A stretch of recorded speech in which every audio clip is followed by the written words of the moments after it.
So we're on. All right. Thank you guys for tuning in. Exciting stuff.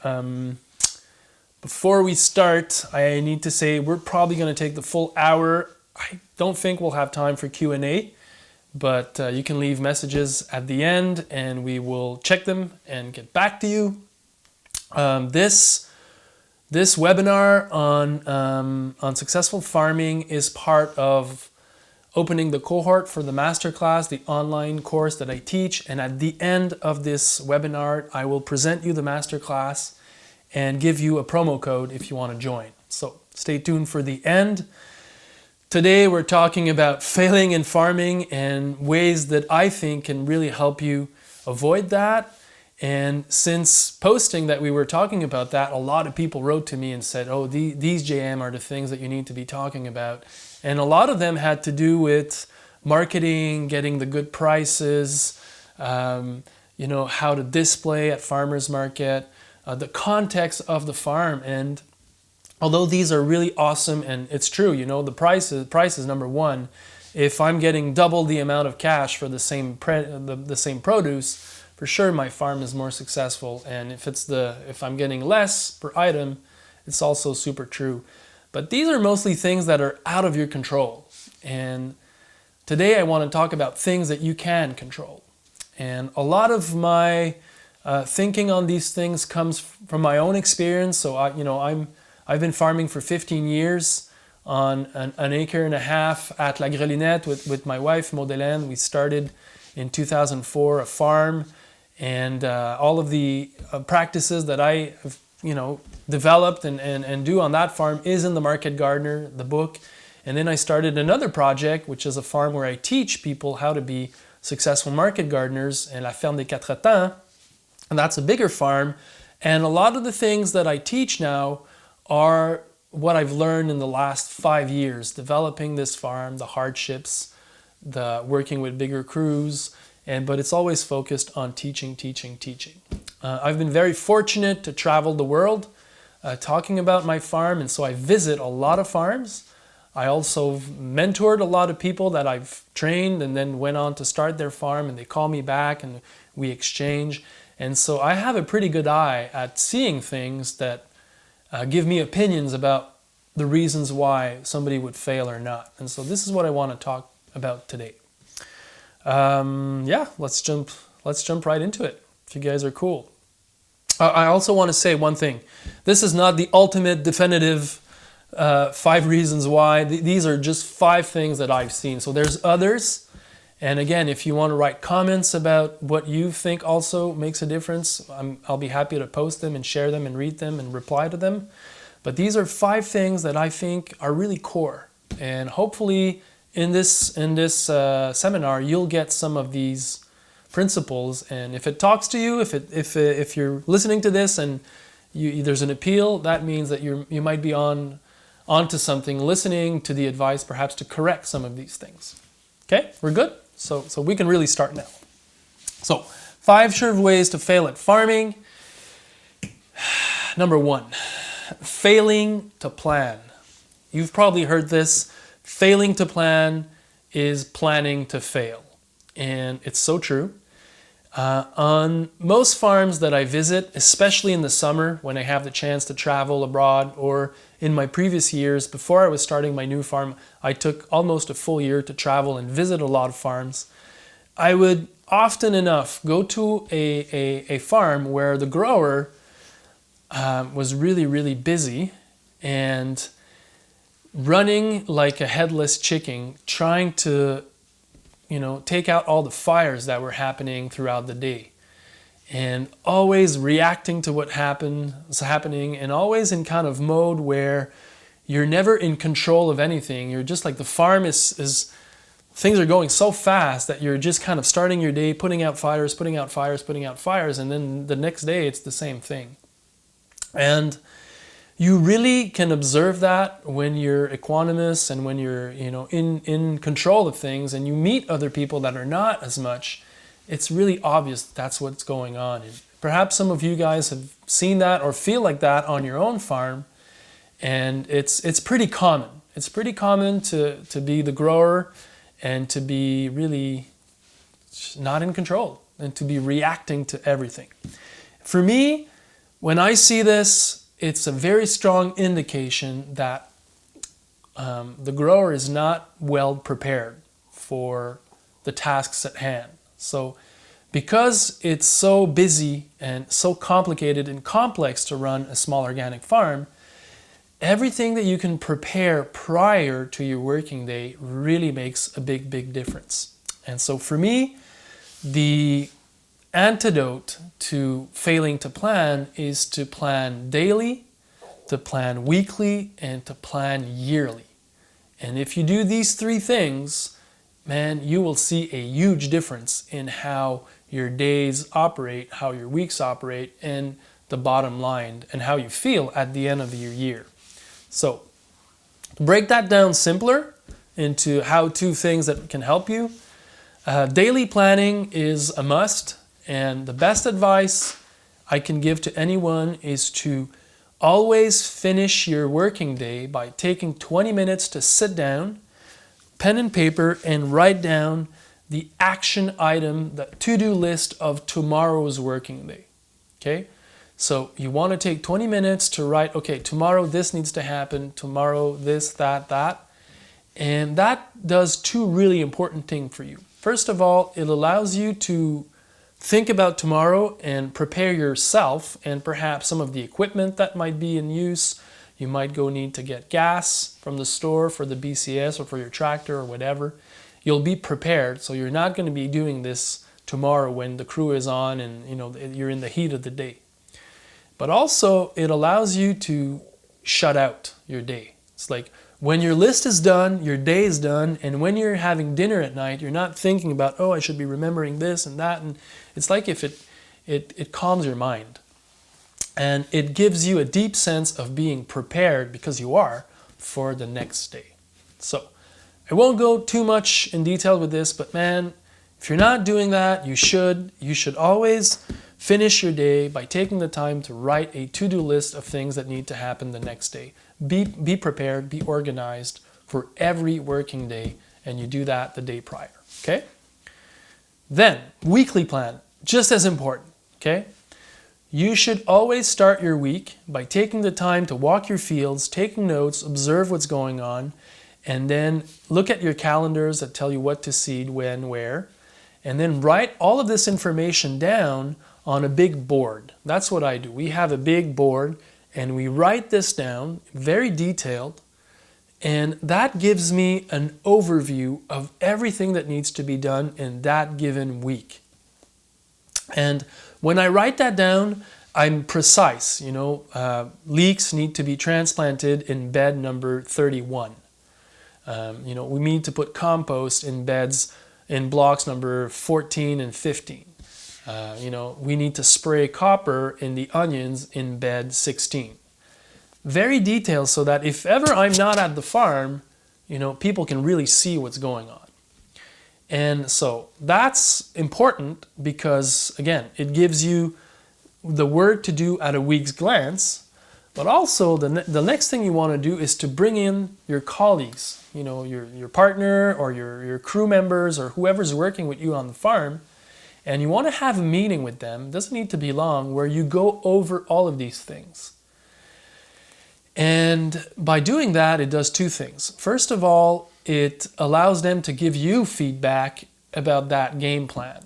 And that feedback is important because sometimes you might miss out on a few things, and to have their perspective, their opinion, or their information about these things might provide very useful. So you want to have that feedback, so you go over everything with them. And secondly, and most importantly, it empowers them to feel a part of the bigger picture.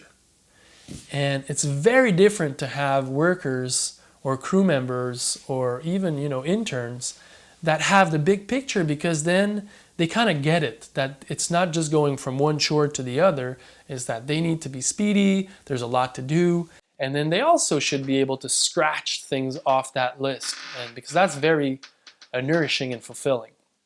So you want to have everybody on board on the week ahead of time, and that really, really helps to create teamwork, but also to have, the big picture perspective. So weekly plan is a must, and if you're not doing that, you should try. It's free, it doesn't take long, it makes an impact, it makes a difference. You should try that.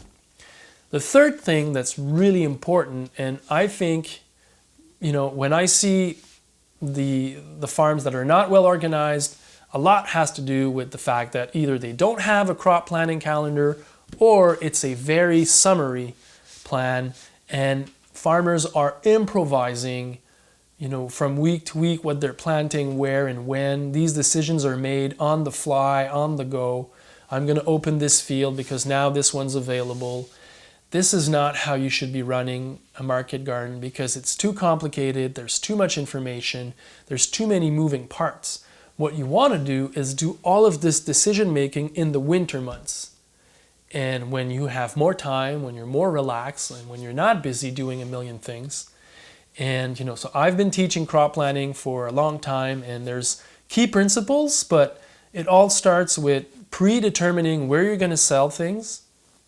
So having all your channels really understood, and then determining what you're going to grow, which crops, in what amount, when do you need them, and where they're going to go in the garden. And then you put that in a calendar, dynamic calendars. We use Excel spreadsheets. They're not so complicated, but they're very useful, because then they can sort from week to week what needs to be started in the nursery, what needs to be transplanted, and what needs to be direct sown. And then we put also the tasks that are systemized to that calendar. So we know that when we're doing carrots, we always want to use the flame weeder prior to the emergence of these carrots. And so we put that in our calendar, linked to the seeding date. So we have all of that written down, and that helps us to manage all of this complexity and helps us not forget to do anything throughout the season. And then the last thing is to put everything in a map. And we have a map where all of our crops can be moved from all the fields. And so it's predetermined where everything is going and by what is it going to be followed. And when in the winter months, it's just about putting the puzzle together. And man, I can't tell you how this saves us, because then after that, we're left with a game plan that we're following, which tells us what to do, where, when, and what. And so that takes the complexity out of the field heat and brings it into the winter month, and it helps us become really more efficient.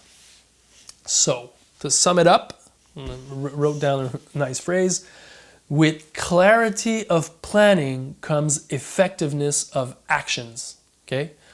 Always, always, always, always take the time to plan ahead for the next day, the next week, and the next year. Okay, so that's my number one advice for people that are having a hard time because they're failing to plan. So, number 2, failing to design. A lot of farms that I visited in the last 10 years, I see the farm, I see things, I see the farmer, I see the layout, but when I see the fields, I always look at where's the washing station, where's the tool shed, where's the shitter, where are all the buildings connected to the fields. And then I want to see if the field blocks are standardized in length. And whenever I see farms where fields are, on the other side of the road, or the washing station is really far from the tool shed, or there's no shitter, so people need to take a crap and walk 20 minutes. These are, for me, really strong indicators that things won't work smoothly. Because the number one thing that you don't have on a farm is time. Because we're pressed to do everything in a short amount of working hours, especially in the summer, the layout of the farm in itself should be very ergonomic. Things should be placed so that it makes a lot of sense to go there back and forth. This is the picture of my home farm. The design is really simple, yet it does make a big difference. All of the fields are all standardized, first of all, so that, whenever you were using drip irrigation, sprinkler lines, row cover, tarps, they're all the same size. So you don't need to be fooling around looking for them for the specific field you're working into. And besides that, they're all surrounding in a circle pattern the washing station, the tool shed, and the packing house, which is in one building. The cold room is also there. So wherever we are on the farm, we're about 2 minutes walk from where all the crops are manipulated and stored.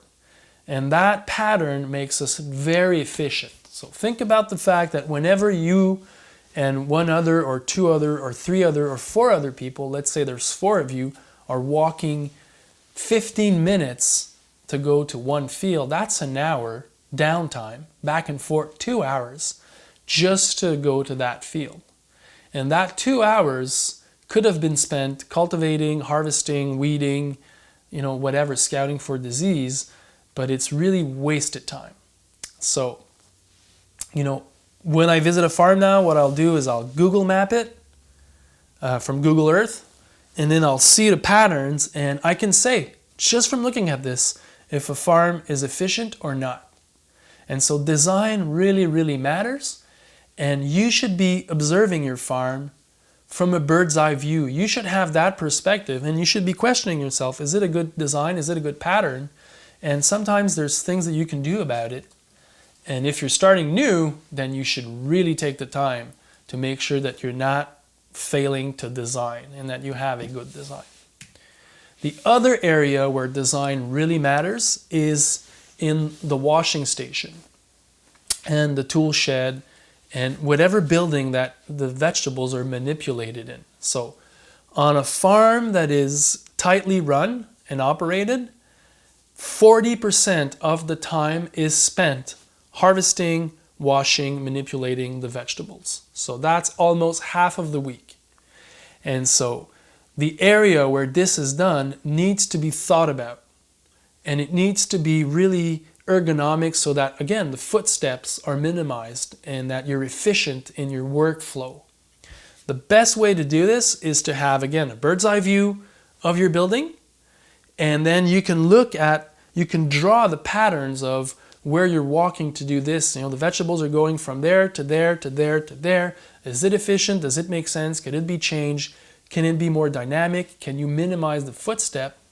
And again, that makes a very, very big difference. So, I would talk the whole hour about designing washing stations. I've been really a big fan of that. Like I visited so many farms that all of the human intelligence and the resources are put into either the tractors or the tool shed for the tractors or the garage to fix the tractors, but nothing is put into the washing station.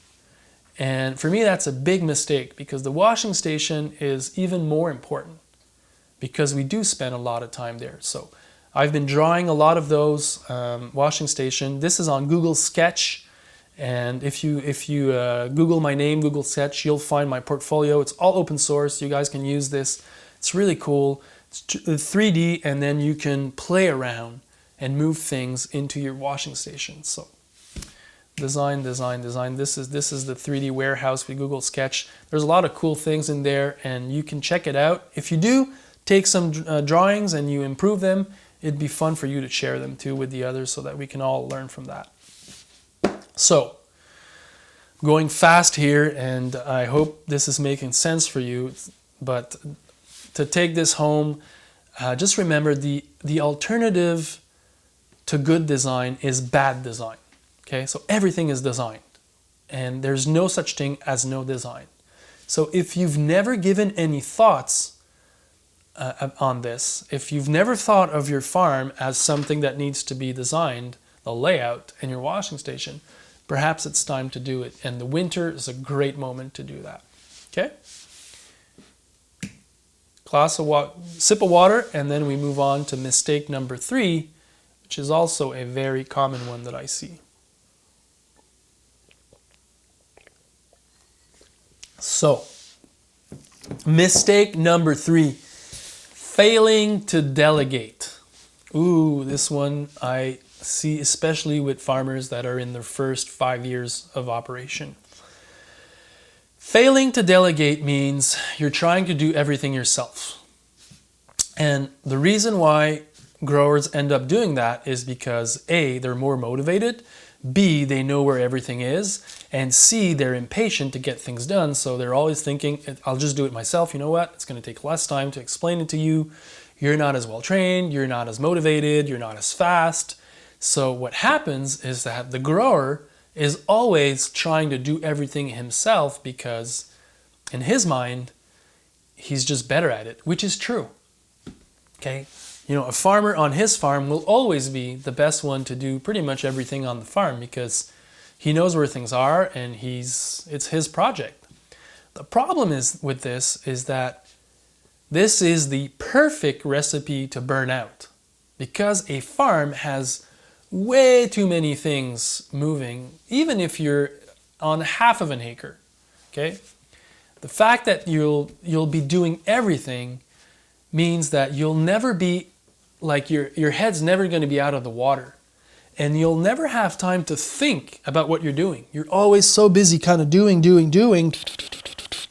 Then your head is never above the water, and you never have time to manage things and to think about things.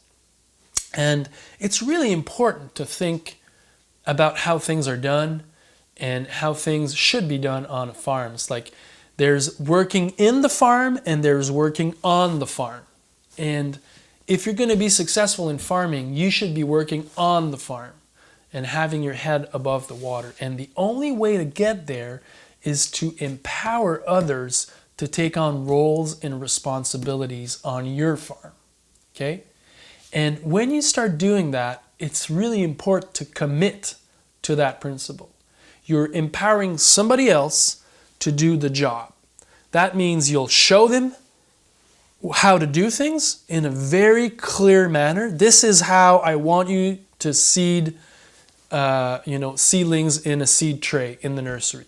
You take the potting soil, you mix it exactly like that. You put 2 cups of water, and then you take 5 trays, you fill them up, you bang them down. You need to be very clear with that because then they're going to be following these procedures. And then you need to be also clear what your expectations are with regards to how much time it's going to take. And then you need to come back and verify that the work is done according to what you've said. But once you've done that, man, they're on their own. And you need to give somewhat of a leeway for them to learn, to make mistakes, to become better at it. And so it's at first, it might slow you down. But on the medium and long run, it's the only way to get your head out of the water. There's no other way. So you really need to delegate. And if you're not good at it, you should buy books about how to empower workers, how to delegate. The 1 Minute Manager is a really good book that I read. Chris Blanchard, the Farmer to Farmer podcast host, that just passed away, unfortunately, was the one that turned me on to that book. And again, okay, so to sum that up, and the best way to see this is on your farm, you should look at yourself as the 5th wheel. So your job should be to set up everyone and everything so that ultimately you don't have anything to do on the farm. Or said in another way, you have time to make sure that everything is well done on the farm. And if you're the 5th wheel, that means that the farm can operate without you working like a maniac in it. And then that also helps a lot if somebody's not there for one day, or if something fails, or if there's a problem, you're the spare tire that makes the ride just run just as smoothly. Otherwise, if there's only 4-wheel on your truck and you have a flat, man, you're fucked, and you don't want that. And that's how stress level rises and how seasons become really complicated. So you can just have the mindset that you want to set it up so that your goal will be to have it run without you doing everything. Okay? I don't know if this is a far-fetched ideas for you guys, but what I can tell you is when I started La Ferme des Quatre Temps 4 years ago, that's the best advice somebody has ever given me. Make sure that you're setting it up so that you're the 5th wheel. and it has made a huge difference on my quality of life and on the quality of the work done at the farm. Because now I'm really good at being a manager of the farm and of the workers. So I've learned that, and if I've done it, you can do it too. And again, to bring it back to the first rule of management is delegation.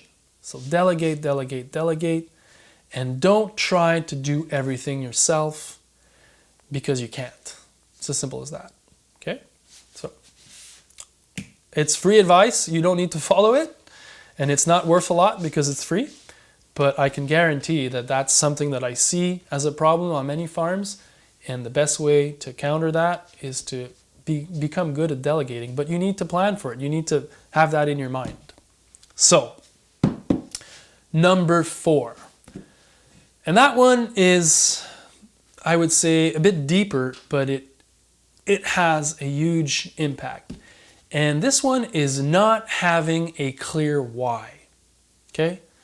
So this becomes really obvious when you visit farms where, especially farms that are in their 3rd, 4th, 5th, 6th, 7th, or even 8th year, where, growers have been putting time and time and time and time, and they're tired, they're exhausted, they're kind of burning out. And you really, by talking to them, you really feel that they're just going in through the motions of doing everything that needs to be done. And sometimes we tend to forget why we do what we do. And it's really important, I think, to reconnect with the core. I wanted to be a grower and to have this farm because I want to be proud and I want to make a difference. And I want to feed the community and I want to train young people to be good at this. And when you reconnect with that reason, it's easier for people around you to follow you because your mission is clear and your values are stated and clear. And then everybody's on board with that because we all want to follow people that are very clear with their why, their core.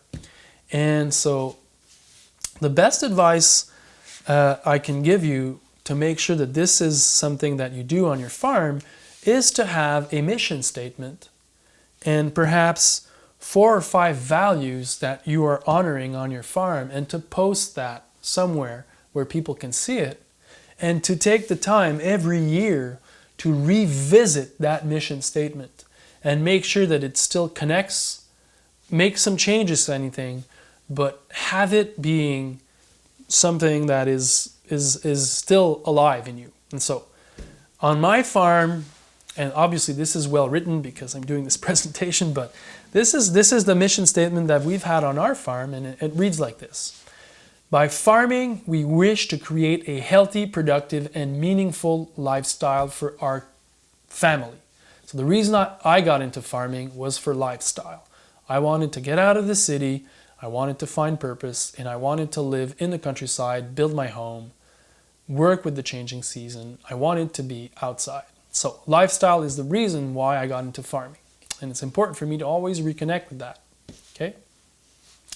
We are aiming to be active community members by being healthy food providers and a hub for alternatives. Okay? So when I was at university, we were studying how the world is a disaster, and I wanted to be part of the solution, and I wanted to be part of a community. And for me, farming has allowed me to do that. And so this was in my mission statement. We want to homestead with our kids, raise them in the countryside, and be as close to nature as possible. We also want to be successful entrepreneurs, well on our way to becoming very good growers in order to teach others how to do this.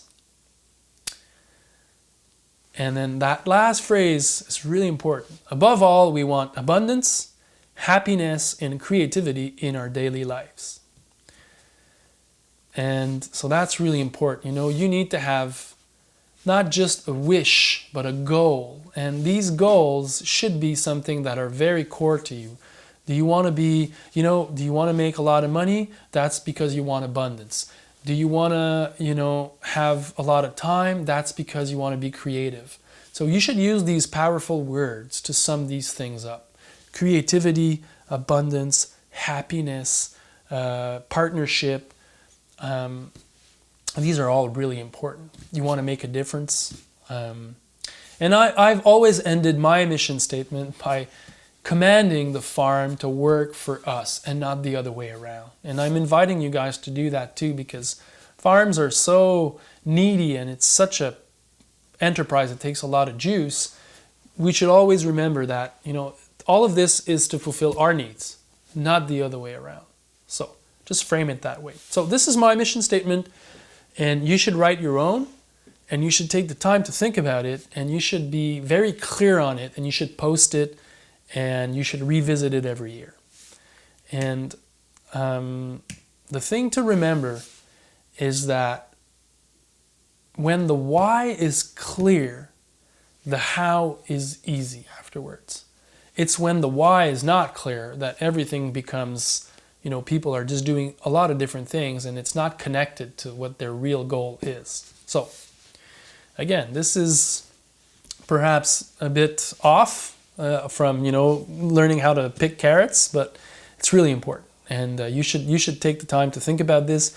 You should perhaps Google the question of being clear with your why. There's a lot of good talks about that, and it's really powerful stuff. So it's up to you to take it up or not, but it has made a big difference for me.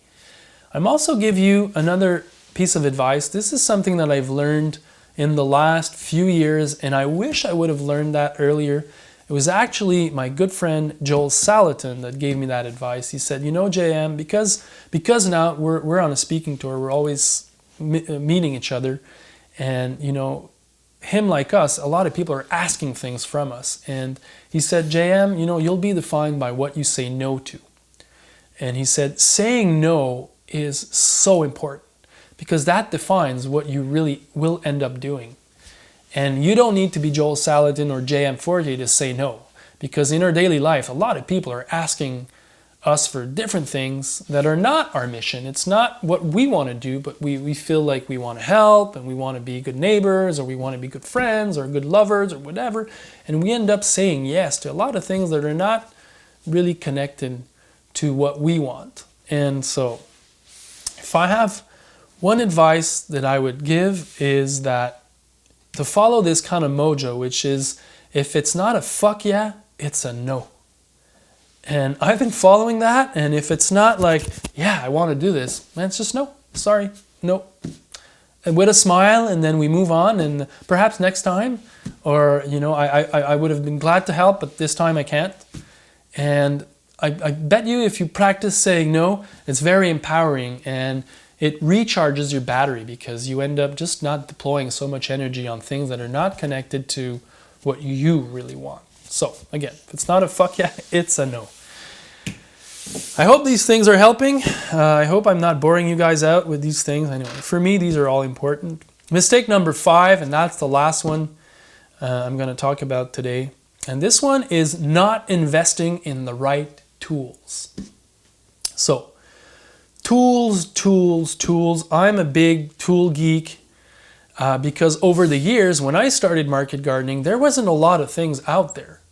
And, the common thing that I would see, and that's the reason why I wrote The Market Gardener, was people farming 5 to 10 acres. They had 1, 2, 3, 4 tractors, and they were doing 150 CSA members, grossing $100,000 or less. With all of that land farm, with all of that equipment, and for me, it just didn't make any sense at all. Why would you do something on 5 acres when you can do it on 1 acre?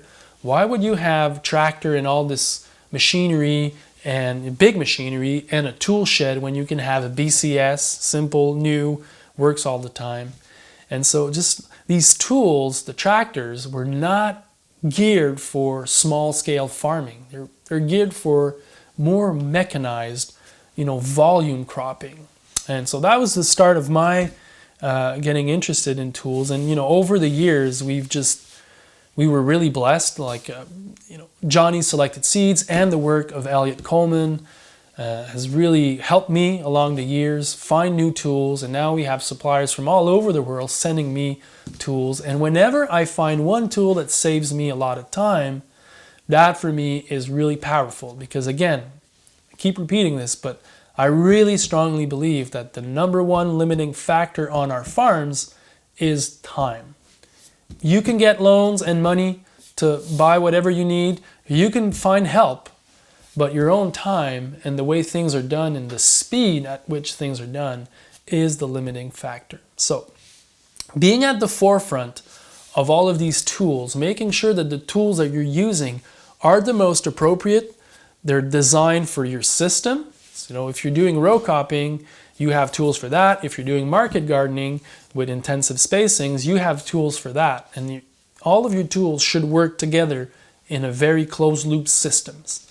And you should be on the lookout for which one are the best tools out there.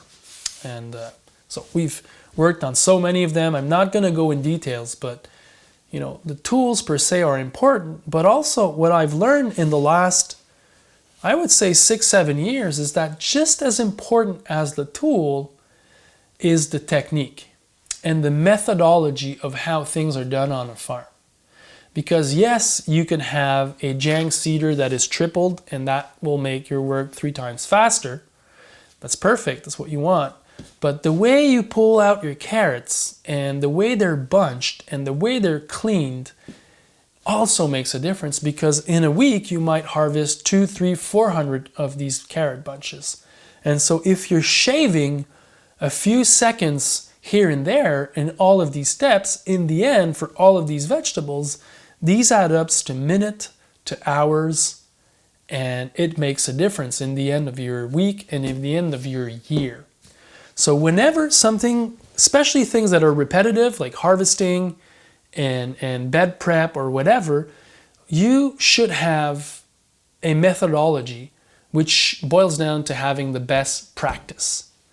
And that's how you become really efficient in market gardening and in market farming per se. Following a methodology where you're using the best practice every step of the way. So, technique, sometimes even more important than tools, but definitely investing in both is important. And that's the reason why, and now I want to just flip that to the master class that I teach. This is where I'm going with my teaching, is I don't want to teach people how to start a farm and how to design a landscape and how to do all these things. I just want to show people how to do things methodologically so that they become good growers, because I think that's the core. Produce high quality vegetables very efficiently, and there's a method to do that. And that's what I teach on my farms, and that's what I teach online. And so the master class, it's an online program where, again, all of these things are showed in steps.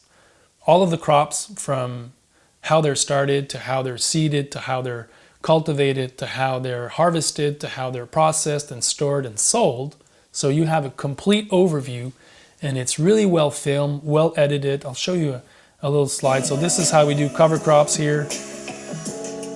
And I've been really fortunate to work with high quality people to do high quality material so that it's pleasant to see and feel. And so this is, I don't know if you can call this farm porn, but it's almost like farm porn. Anyway, I get excited about this, but I wanted to show you best practice, but also make it in a way that is entertaining, beautiful, fun. And so you can check it out. There's a few, if you go on YouTube, there's a few videos that shows you how pretty much it's set up, but it's more than just a library of videos. It's also Q&A sessions with me, monthly Q&A. There's a Facebook group of people, and there's people making sure that this is dynamic. There's a peer group also connected that answers questions. All of the people that I've been training, they're also a part of that, and they're answering questions, and it's a very dynamic group. We have growers now from 55 different countries. There's over 1,000 people in the program, and this number is going to go up. So we're building a community of market gardeners throughout the world, and the goal is to exchange best practice also, so that we're always cutting edge with new skills. I'm not a great salesman, but this is part of the gig here.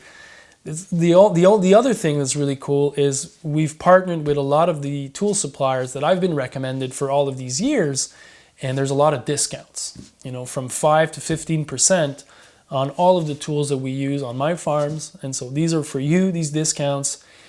I've had a lot of people write to me and said, JM, with the discounts, the class ended up costing me zero money. And so that's really cool. It's all there. You can check it out. It's 100% a risk-free money-back guarantee. If you don't like it, it's not for you. That's fine. What I want to do is help people get to the next level. If it's not new, that's fine. The pricing is $1,997, and you guys get a promo code if you've watched this till the end of $125, and the promo code is FarmOnDude, okay? Or FarmOnDudette. Both work. No? No, not two. Not two, just one. Okay, FarmOnDude. Sorry.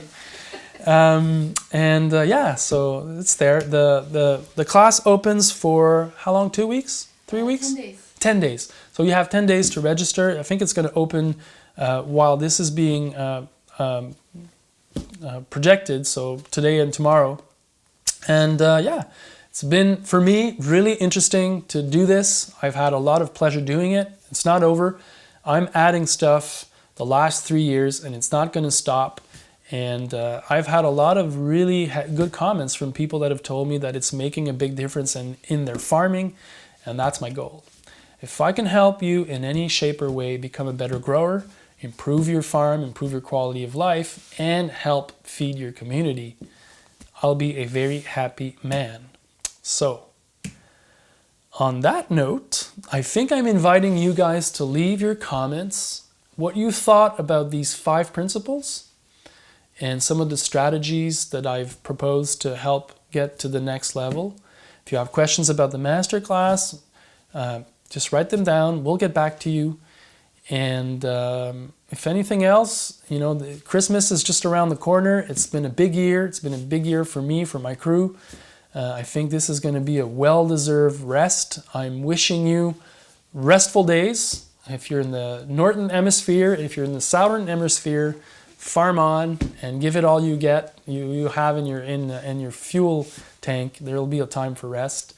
We're all in this together. We want to see this work. We are changing the world. It's making an impact. Don't forget that. If you're a grower and if you're doing this, you are creating the change. And so farm on, and see you next time. Okay, JM out.